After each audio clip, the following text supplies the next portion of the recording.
નમસ્કાર, હું છું મોનિકા વર્મા. આજે આપણે જોઈશું ગણિત ધોરણ 7 પ્રકરણ 1 પૂર્ણાંક સંખ્યાઓ. પૂર્ણાંક સંખ્યાઓ ભણતા પહેલાં સૌથી પહેલાં આપણે થોડુંક રિવિઝન કરવું પડશે. થોડીક બાબતો તમને યાદ હોવી જરૂરી છે. જો એ બાબતો યાદ નહીં હોય તો પૂર્ણાંક સંખ્યામાં થોડીક તકલીફ થઈ શકે છે. તો શરૂઆત કરીએ આપણે. ચાલો સૌથી પહેલાં શરૂ કરીએ છીએ આપણે પહેલાં ભણી ગયા છીએ, જે અત્યાર સુધી આપણે ભણતા હતા, પહેલા ધોરણથી જે ભણવામાં આપણને આવ્યું છે એ સૌથી પહેલાં આવે છે પ્રાકૃતિક સંખ્યાઓ. પ્રાકૃતિક સંખ્યાઓને અંગ્રેજીમાં નેચરલ નંબર્સ તરીકે પણ ઓળખવામાં આવે છે. Natural numbers. ઓકે, તો શરૂઆત કરીએ પ્રાકૃતિક સંખ્યાઓ. કોને પ્રાકૃતિક સંખ્યાઓ કહીશું આપણે જોઈ લઈએ પહેલાં.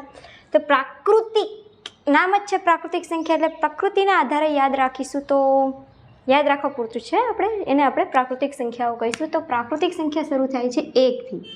1, 2, 3, 4, 5, 6, 7, 8, 9, 10, 11, 12, 13, 14, 15 કન્ટિન્યુઅસલી ચાલતી રહેશે અને સતત ચાલતી રહેશે. અને ક્યાં સુધી ચાલતી રહેશે એનો કોઈ અંત આવતો નથી. 1000, 2000, 2500, બરાબર, 2500, એ 2 કરોડ, 68 કરોડ, આગળ સતત ચાલતું રહેશે. 68 કરોડ, 99,99,999. તો આ બધી સંખ્યાઓ જે છે એને પ્રાકૃતિક સંખ્યા આપણે કહીશું. તો પ્રાકૃતિક સંખ્યાઓ આપણે જોઈ શકીએ છીએ કે અહીંયા પ્રાકૃતિક સંખ્યા, તો આ સંખ્યા 1થી શરૂ થશે, બરાબર. તો શરૂ કરવાનું છે આપણે 1 તો આપણી પ્રાકૃતિક સંખ્યા અહીંયા શરૂ થાય છે 1થી અને અંત એનો આપણે જોવા જઈએ તો એનો ક્યાંય અંત આવતો નથી. 7 અંત નથી આવતો. ઓકે, એ ધ્યાન રાખજો. 7 પછી 8 છે, 3 ટપકા, એટલે કે હજી આગળ સંખ્યાઓ છે એનો અંત આવતો નથી. એ ખાસ ધ્યાનમાં રાખજો. ઓકે, તો અહીં આપણે જોઈએ છીએ કે સૌથી નાની કઈ લીધી? પ્રાકૃતિક સંખ્યા. સૌથી નાની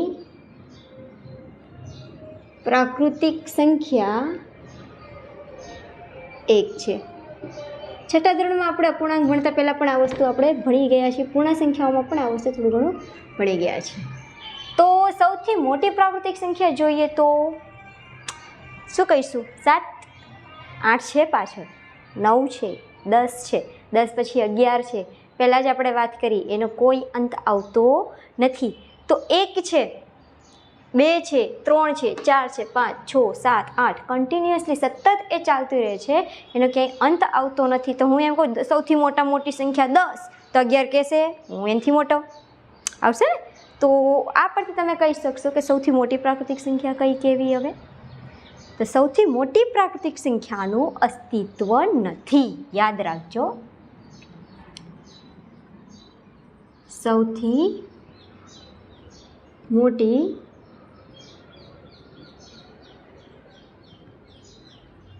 પ્રાકૃતિક સંખ્યાનું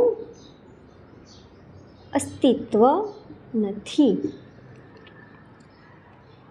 સૌથી મોટી પ્રાકૃતિક સંખ્યાનું અસ્તિત્વ નથી. તો કેટલી છે પ્રાકૃતિક સંખ્યાઓ? જો તો આ કેટલી? 1, 2, 3, 4, 5, 6, 7, 8, 9, 10, 11, 12, 13, 14, 15 અસંખ્ય સંખ્યાઓ છે, બહુ બધી સંખ્યાઓ છે. પ્રાકૃતિક સંખ્યાનો ક્યાંય અંત આવતો નથી, એટલે બહુ બધી છે.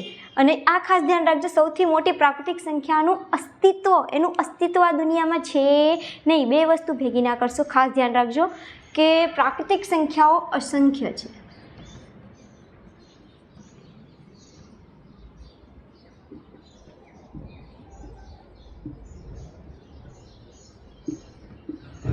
ઓકે, તો આનો ક્યાંય અંત નથી આવતો. બહુ બધી પ્રાકૃતિક સંખ્યા અસંખ્ય છે, બરાબર.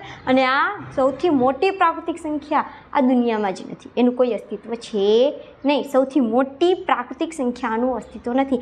પણ તમને એમ કે 2 અંકની સૌથી મોટામાં મોટી પ્રાકૃતિક સંખ્યા તો 99 આપણે લખીએ છીએ. ખાસ ધ્યાન રાખજો આ વસ્તુ. તો પ્રાકૃતિક સંખ્યા આપણે આ હતી. હવે આવે છે પ્રાકૃતિક પછી આપણે જોવાનું છે પૂર્ણ સંખ્યાઓ.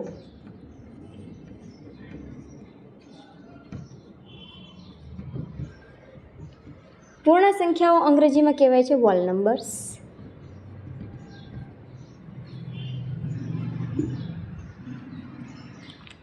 તો ઓબ્વિયસલી આપણને ખબર છે કે આ તો નહીં જ આવે, એના સિવાયનું કંઈક આવશે. તો એના સિવાયનું કંઈક આપણે ભણ્યા છીએ, આ પણ આપણે ભણી જ ગયા છીએ કે પ્રાકૃતિક સંખ્યા 1, 2, 3 ત્યાંથી શરૂ થાય છે, પરંતુ કોઈ એક સંખ્યા જે છે પણ નથી, બરાબર, એના જેવું. તો એ સંખ્યા કઈ છે કે 0. તો અહીંયા આવશે 0થી શરૂ થશે આપણી સંખ્યા, પૂર્ણ સંખ્યા 0. પછી આ સંખ્યાઓ તો આવશે જ, 1, 2, 3, 4, 5, 6, 7, 8 અસંખ્ય સુધી, બરાબર. તો અહીંયા જો, અહીંયા શું હતું, પ્રકૃતિમાં 0 આવશે નહીં, પણ 0 જ્યારે પ્રાકૃતિક સંખ્યામાં ભળી જાય એટલે બની જશે પૂર્ણ સંખ્યા. યાદ રાખવા પૂરતું આપણે એક હિન્ટ આપી છે કે પ્રકૃતિમાં ક્યારેય 0 આવતું નથી, પ્રકૃતિ આપણને આપે જ છે, પણ પ્રકૃતિ પૂર્ણ ક્યારે બનશે, જ્યારે એમાં 0 આપણે ઉમેરીશું ત્યારે. તો 0, 1, 2, 3, 4 એ બધી કઈ સંખ્યા આવશે, પૂર્ણ સંખ્યાઓ.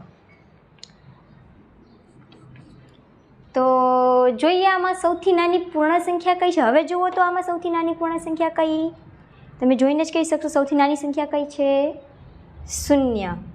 સૌથી નાની પૂર્ણ સંખ્યા 0 છે.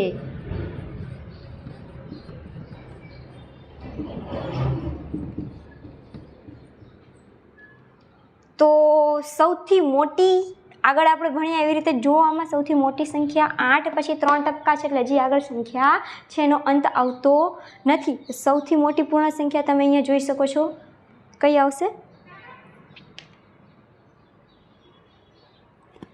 ઓબ્વિયસલી આપણે કહ્યું એમ આની જેમ જ તે સૌથી મોટી પૂર્ણ સંખ્યાનું પણ અસ્તિત્વ નથી. તો અહીંયા આપણે લખશું સૌથી મોટી પૂર્ણ સંખ્યાનું અસ્તિત્વ નથી, અસ્તિત્વ જ નથી, આ દુનિયામાં છે જ નહીં. તો પૂર્ણ સંખ્યાઓ કેટલી છે, આ 1, 2, 3, 4 કેટલી છે, બહુ બધી, એનો કોઈ અંત આવતો નથી, એટલે એને કહીશું અસંખ્ય.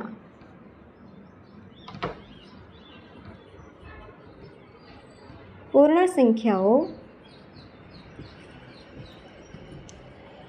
અસંખ્ય છે. તો આ હતું આપણે કેટલાક ગુણધર્મો. હવે તમે અહીંયાથી થોડુંક તમે ચેક કરી શકો છો કે આ છે પ્રાકૃતિક સંખ્યા છે, તો પ્રાકૃતિક સંખ્યા, પૂર્ણ સંખ્યા, તો બધી જ પ્રાકૃતિક સંખ્યા જો 1 છે તો આમાં 1 છે, અહીંયા 2 છે તો આમાં પણ 2 છે, અહીંયા 3 છે તો આમાં પણ 3 છે ને. તો શું થશે કે પ્રાકૃતિક સંખ્યા છે બધી એ પાછી પૂર્ણ સંખ્યા છે જ, પણ શું બધી પૂર્ણ સંખ્યા એ પ્રાકૃતિક સંખ્યા છે? જોઈ લઈએ કે 0 પૂર્ણ સંખ્યા છે પણ પ્રાકૃતિકમાં આવશે નથી આવતું ભાઈ.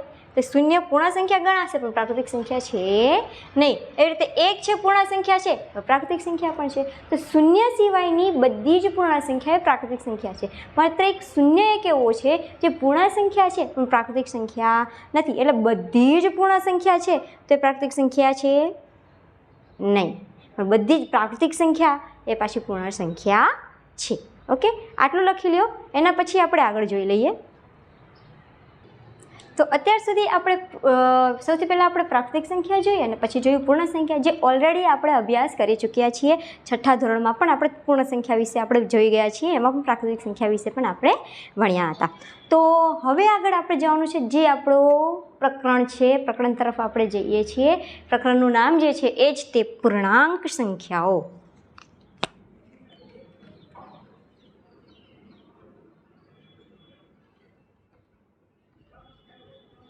પૂર્ણાંક સંખ્યાઓ અંગ્રેજીમાં કહેવાય છે ઇન્ટીજર્સ. તો પૂર્ણાંક સંખ્યાઓ બરાબર. હવે જો પ્રાકૃતિકમાં હતું 1, 2, 3, 4, 5, 6, 7, 8 અનંત સુધી, પૂર્ણ સંખ્યામાં હતું 0, 1, 2, 3, 4, 5, 6 અનંત સુધી. તો આમાં એ બધું આવશે તો કાંઈક તો નવું જ ઉમેરાયું હશે ને, જે એના જેવું નહીં હોય, કાં તો એ હશે પણ આમાં કંઈક ઉમેરાતું હોય છે, એને આપણે પૂર્ણાંક સંખ્યા કહીશું. બિલકુલ બરાબર છે. તો એમાં છે આપણી પાસે એક આવે છે 0, 1, 2, 3, 4, 5 અનંત સુધી. તો અહીંયા ઋણ 1, ઋણ એટલે દેવું, આપણે જે દેવા કરીએ છીએ ને બધા, બરાબર. તો ઋણ 2, ઋણ 3, ઋણ 4, અહીંયા પણ અનંત સુધી. હવે એક ઉદાહરણ દ્વારા ઋણ પૂર્ણાંકોને થોડાક સમજી લઈએ, બરાબર. આ લખાઈ દઈએ, કંઈ પાર આવશે નહીં, થોડુંક સમજી લઈએ આપણે. હવે કોઈ માની લો કોઈ વ્યક્તિ છે એ, બીજી છે બી, ત્રીજી છે સી. અત્યારે લખવાનું નથી, ખાસ અહીંયા ધ્યાન આપજો. તો ધારો કે માની લો ત્રણેય પાસે 25-25 રૂપિયા છે. કેટલા છે? 25-25 રૂપિયા હાલ છે. એટલે એમની પાસે છે. એમની પાસે હશે તો શું આવશે? વત્તા. હવે તમારી પાસે પૈસા હોય તો તમે શું કરશો? વત્તા કરશો ને. અને તમે એમાંથી વાપરો તો શું થશે? એટલા ઓછા થશે. ઓકે. હવે શું કરે છે? આ ક્યાંક બહાર જાય છે અને કેટલા રૂપિયા? કંઈક 10 રૂપિયા વાપરી નાખે છે. બરાબર? 10 રૂપિયાની એને ધારો કે ભૂખ લાગી છે ને કંઈક પડીકું કંઈક ખાઈ લીધું, સમોસા ખાઈ લીધા. માની લો 10 રૂપિયાના સમોસા ખાધા આણે. બરાબર? તો 25માંથી એને 10 રૂપિયા શું થશે? 25માંથી 10 નીકળશે ને તો કેટલા વધ્યા આવે એની પાસે? 15. પણ આની પાસે છે ને તો કેવા 15 આવશે? વત્તા 15. હવે આ ભાઈ બહાર ગયા, આણે શું કર્યું? 25-25 રૂપિયાનું ખાઈ લીધું. શું કર્યું? 25-25 રૂપિયાની કંઈક માની લો મેગી ખાઈ લીધી. બરાબર? બહુ ભાવતી હશે. મેગી ખાઈ લીધી. તો 25 હતા તો 25-25 રૂપિયા એની પાસે હતા એ બધા નીકળી ગયા. બરાબર? વત્તા હતા શું હતા? ઓછા. તો શું થઈ ગયા? એની પાસે 0 રૂપિયા વધ્યા. હવે આ ભાઈ કે સારું 25 રૂપિયા ઓછા પડે, દુકાનવાળું ઓળખીતો જ છે, હાલો ને ભાઈ થોડુંક ખાતે લખ નાખશું. બરાબર? હવે એણે શું કર્યું? એ ભાઈએ 50 રૂપિયાના પાસ્તા ખાઈ લીધા. માની લો 50ની 40 રાખેલા ને તો 25-25 ભેગા ના થાય. તો હવે શું કરશે? એને 40 તો હતા, એને શું કર્યું? 40 રૂપિયાનું વાપર્યું, પણ એની પાસે હતા કેટલા? 25 રૂપિયા. તો 25 તો હજી કેટલા રૂપિયા આપવાના બાકી રહેશે? તમે ગણતરી કરશો કે 40 રૂપિયાની વસ્તુથી એને કેટલા આપ્યા? 25 રૂપિયા જ આપ્યા. તો કેટલા આવશે? આપણે બાદબાકી કરીએ તો આની પાસેથી 1 10 આની પાસેથી લેશે એટલે 10માંથી 5 જાય તો 5, 3માંથી 2 જાય તો 1. તો કેટલા વધ્યા? 15 રૂપિયા હજી એને આપવાના છે. એની પાસેથી હજી નીકળશે એટલે શું આવશે? ઋણ 15 રૂપિયા આવશે. કેટલા આવશે? ઋણ 15. બરાબર સમજો. હજી એણે 15 રૂપિયા આપવાના છે, એની પાસે છે નહીં. એટલે જ્યારે પણ એની પાસે પૈસા આવશે તો ઓટોમેટિક એના પાસેથી 15 રૂપિયા નીકળી જશે. થશે ને? બરાબર? અહીંયા આપણે ગણિતની વાત કરીએ છીએ, માણસની વાત નથી કરતા. બરાબર? એટલે કોઈ ચીટિંગ બીટિંગ આમાં નહીં ચાલે.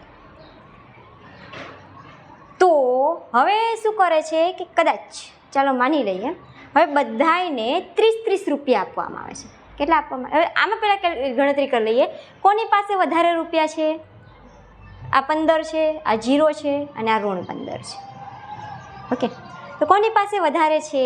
તો જોઈશું કે આની પાસે 15 છે, ધન છે, આની પાસે 15 છે, ઋણ છે અને આની પાસે 0 છે. થોડુંક આઈડિયા લગાવો, પ્રયત્ન કરો સમજવાનો. અને હજી એક ઉદાહરણ હજી આમાં થોડુંક આપણે બતાવીએ. હવે એમનો મહિનો પૂરો થઈ ગયો, માની લો કે તેમની વેલિડિટી પતી ગઈ, કે એના મમ્મી કે પપ્પા એને બીજા પૈસા આપે છે. માનો કે બધાને 30-30 રૂપિયા આપવામાં આવે છે. આને 30 રૂપિયા આની પાસે જતા નથી. શું છે? આની પાસે છે. એટલે કેટલા આવશે? 30 આની પાસે આવે છે. ત્રણેયને 30-30 રૂપિયા આપવામાં આવે છે. તો ચાલો હવે જો 15 રૂપિયા તો આની પાસે હતા જ તે, એને પેલા ઓછા જ વાપરે છે. કેટલા? 15 તો હતા, પાછા બીજા 30 આવ્યા એટલે શું થશે? બંનેનો સરવાળો 5, 3 ને 1 4. બરાબર? તો કેટલા થયા આની પાસે? 45 રૂપિયા. આની પાસે કેટલા થયા? કાંઈ હતા જ નહીં, બે જે આવ્યા એ જ છે 30.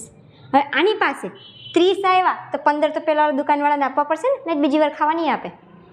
બરાબર? પણ એવું બની શકે બીજી દુકાન પકડે, એ વસ્તુ આપણે અત્યારે જ જોવાની, આ ગણિત છે. તો હવે આની પાસે કેટલા વધશે? 30માંથી 15 શું કરશે? દુકાનવાળાને આપશે. એટલે શું આવશે જવાબ? એની પાસે કેટલા રૂપિયા વધશે? 15. હવે જુઓ તો કોની પાસે વધારે રૂપિયા છે?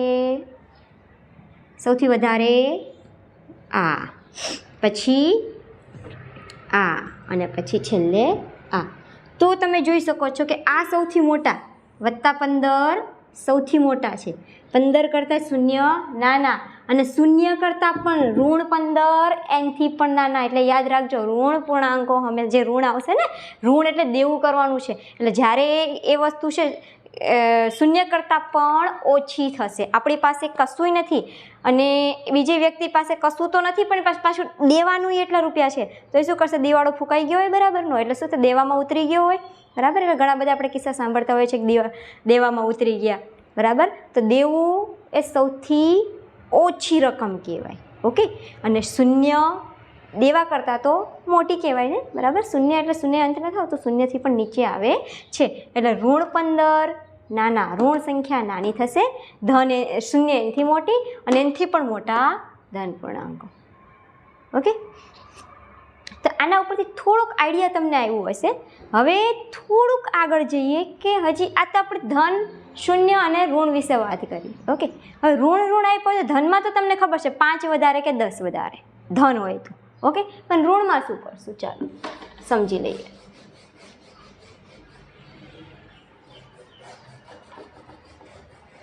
હવે આપણે જોઈ લીધા, બરાબર. એ પાસે 45 છે, બી પાસે 30 છે અને સી પાસે ઋણ 15. એ બી સી. તો એ પાસે હતા 45 રૂપિયા, બી પાસે હતા 30 રૂપિયા અને સી પાસે હતા 15 રૂપિયા, બરાબર. હવે એ વાળો ભાઈ તો બહુ ફાવી, આ મારી પાસે આટલા બધા રૂપિયા. અને આ ભાઈ તો બે બેઠા, ના થોડાક ભેગા થયા છે રાજવું. તો આ ભાઈને તો બહુ મજા પડી ગઈ. તો આ ભાઈએ શું કર્યું, એક હારે 50 રૂપિયા વાપરી નાખ્યા. કેટલા? એક સાથે 50 રૂપિયા વાપરી નાખ્યા. હવે 5 જ બાકી ને, ઓલામને આટલું હતું, આપણે થઈ જશે, આવવા દે, બરાબર. એટલે આવવા દીધું એમણે ભાઈએ. એટલે 45 રૂપિયા હતા, 45 આપી દીધા. હજી બાકી કેટલા છે? આપવાના. આવવાના નથી, શું થશે? જવાના. આવવાની ક્રિયાને ધન લીધી તો જવાની ક્રિયાને ઋણ. તો આ કેટલા થઈ જશે? ઋણ 5.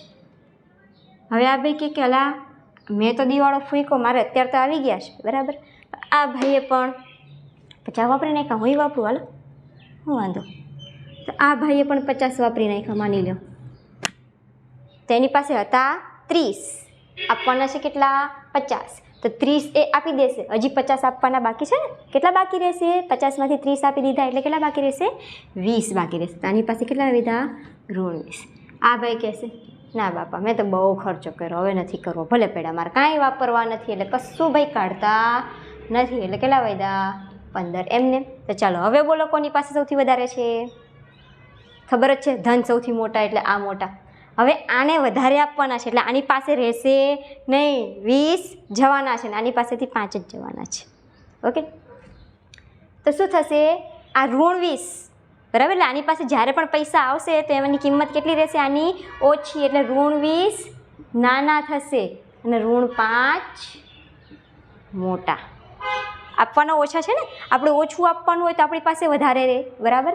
તો ઋણ 20 નાના અને ઋણ 5 મોટા, બરાબર. હવે કોઈ સંખ્યા હું ધારો કે ઉમેરું, આમાં ધારો કે 3 ને ફરીથી 30 રૂપિયા આપી દઉં તો ખબર પડી જાય. જો તો આમાં 30માંથી 5 આપશે એટલે આની પાસે વધશે 25, 30માંથી આ ભાઈ 20 આપશે એટલે આની પાસે વધશે 10 અને 15 હતા આની પાસે આવશે 45. ઓકે. તો હવે તમે જોઈ શકો છો કે આ 10 રૂપિયા નાના થયા ને, 25 રૂપિયા મોટા થયા.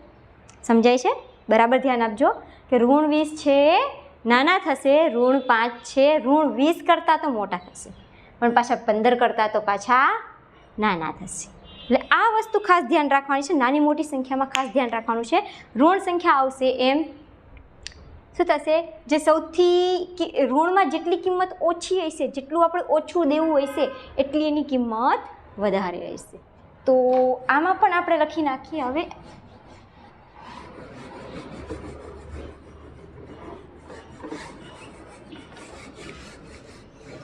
તો આ પૂર્ણાંક સંખ્યાઓ છે. તો પૂર્ણાંક સંખ્યાઓમાં તમે જોઈ શકો છો કે 3 ભાગ પડે છે, આ ઋણ, ધન અને આ શૂન્ય. તો પૂર્ણાંક સંખ્યાઓ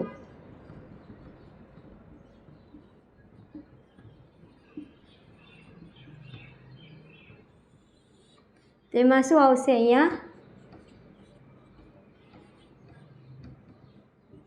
ઋણ પૂર્ણાંક સંખ્યા એક ભાગ પડે છે, એક છે શૂન્ય પૂર્ણાંક સંખ્યા અને એક આવશે ધન પૂર્ણાંક સંખ્યા.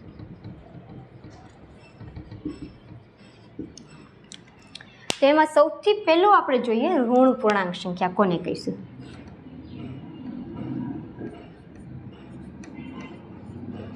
ઋણ પૂર્ણાંક સંખ્યા, ઇંગ્લિશમાં એને કહેવાય છે નેગેટિવ ઇન્ટીજર્સ.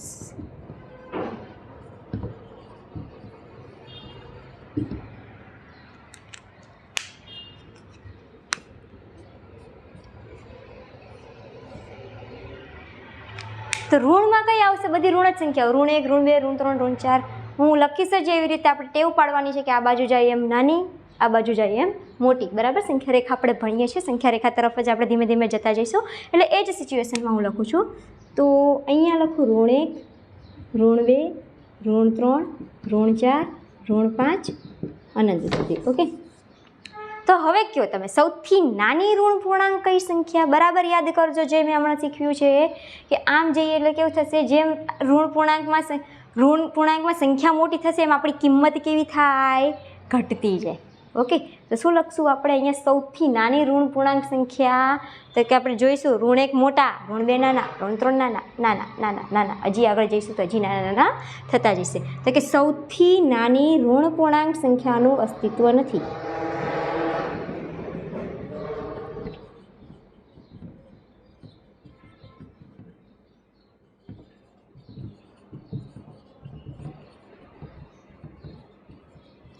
ઓકે, તો સૌથી મોટી કઈ આવશે? તો આપણને ખબર છે જે ઋણ 1, શૂન્ય છે આમાં નથી આવતા. બરાબર? પૂર્ણાંકમાં આવે છે પણ ઋણ પૂર્ણાંકમાં નથી. એટલે શું આવશે? સૌથી મોટી ઋણ પૂર્ણાંક સંખ્યા શૂન્ય નથી. કઈ આવશે? ઋણ 1. સૌથી મોટી ઋણ પૂર્ણાંક સંખ્યા ઋણ 1 છે. ઋણ પૂર્ણાંકો કેટલી છે? અસંખ્ય. ઋણ પૂર્ણાંકો અસંખ્ય છે.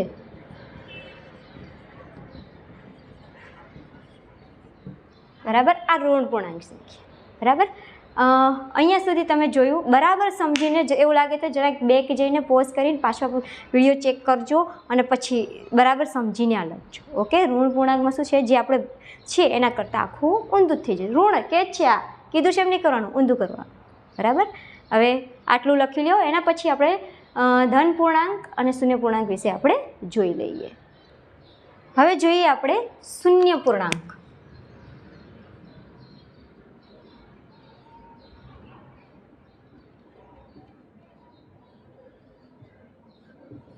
ઇંગ્લિશમાં કહેવાય છે ઝીરો ઇન્ટીજર.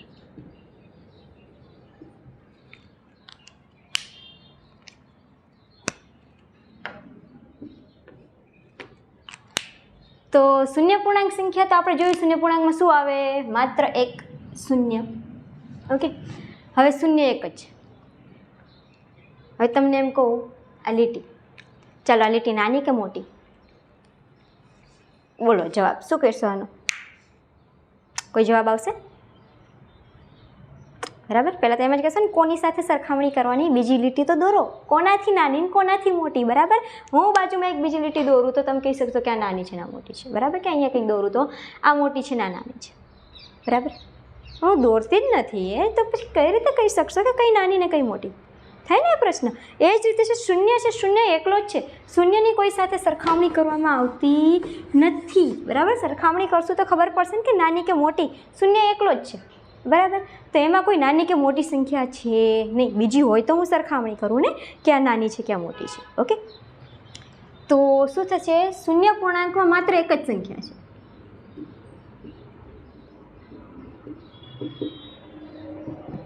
માત્ર એક જ સંખ્યા રહેલી છે. શૂન્ય પૂર્ણાંક કેટલી? તો કે એક જ. કઈ? શૂન્ય.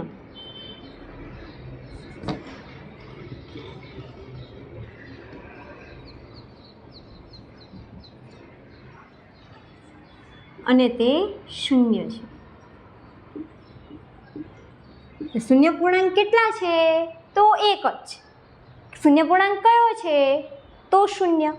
ઓકે, આ ખાસ ધ્યાન રાખજો. કેટલા, કેટલી શબ્દની માયાજાળ છે. બરાબર સમજી લેજો. તો શૂન્ય પૂર્ણાંકમાં નાની મોટીનું અસ્તિત્વ નથી. શૂન્ય પોતે જ છે. જે સંખ્યા છે શૂન્ય પોતે છે. ઓકે, તો નાની કે મોટી શૂન્ય પૂર્ણાંકનું અસ્તિત્વ નથી. હવે આપણે જોઈએ છીએ શૂન્ય પૂર્ણાંક. પછી આવે છે ધન પૂર્ણાંક સંખ્યા. સોરી,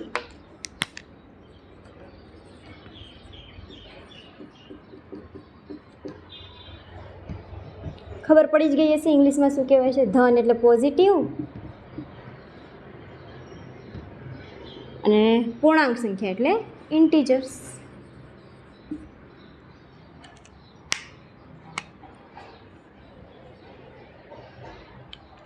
તો ધન પૂર્ણાંક સંખ્યા કઈ કઈ હતી આપણે જોયેલી જ છે, ખબર જ છે. 1 2 3 4 5 6. હા, આવું કંઈક જોયું હતું આપણે આગળ? જોવો તો કદાચ તમે નોટબુકમાં લખ્યું હોય, જોવો તો આવું કશું આવ્યું આપણે? જો આગળ શરૂઆતમાં જ કશું યાદ કરો કે આવું કશું આવી ગયું છે આપણે? 1 2 3 4 5 6 7 8 9 10 11 12 આગળ એના પછી આવે, પણ એની પહેલાં કોઈ સંખ્યાની એવી કોઈ, તો તમે બરાબર યાદ કર્યું હશે, એ સમજ્યા હશે તો કે આ કાંઈ બીજું કાંઈ નહીં પણ આ પ્રાકૃતિક સંખ્યાઓ જ છે. પ્રાકૃતિક સંખ્યાઓના બધા જ ગુણધર્મોને લાગુ પડશે કે એક સૌથી નાની પ્રાકૃતિક સંખ્યા, તો એક સૌથી નાની ધન પૂર્ણાંક સંખ્યા પણ છે.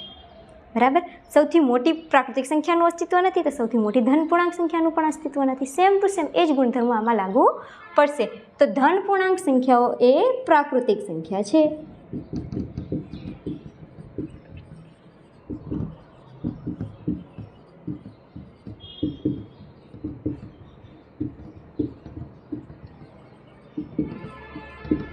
બરાબર, એની એ જ વસ્તુ આવશે, બધા એના જ ગુણધર્મો.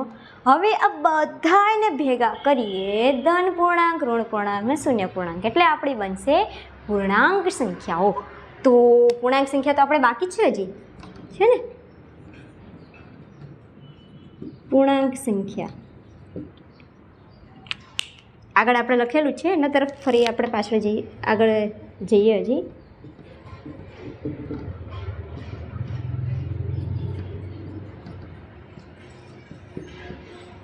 તો સૌથી નાની પૂર્ણાંક સંખ્યા, આમાં ઋણ શૂન્ય ધન બધું ભેગું કરી નાખવાનું, બધું જ ભેગું કરી નાખો. હવે કે સૌથી નાનું કયું, તો આ બાજુ નાના જોઈએ તો આ બાજુ નાનું કાંઈ નથી, આ બાજુ જોઈએ તો આ બાજુ મોટું કાંઈ નથી. તો સૌથી નાની કે સૌથી મોટી પૂર્ણાંક સંખ્યાનું અસ્તિત્વ નથી.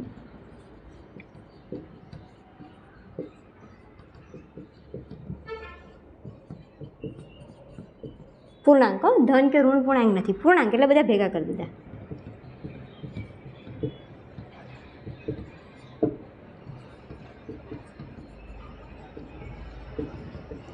અને એ જ રીતે પૂર્ણાંક સંખ્યાઓ કેટલી છે? હવે આય અસંખ્ય, આ એકલો, પણ આ બાજુ તો અસંખ્ય હજી અસંખ્ય થઈ જશે. બરાબર, ઘણી બધી સંખ્યાઓ. તો પૂર્ણાંક સંખ્યાઓ અસંખ્ય છે.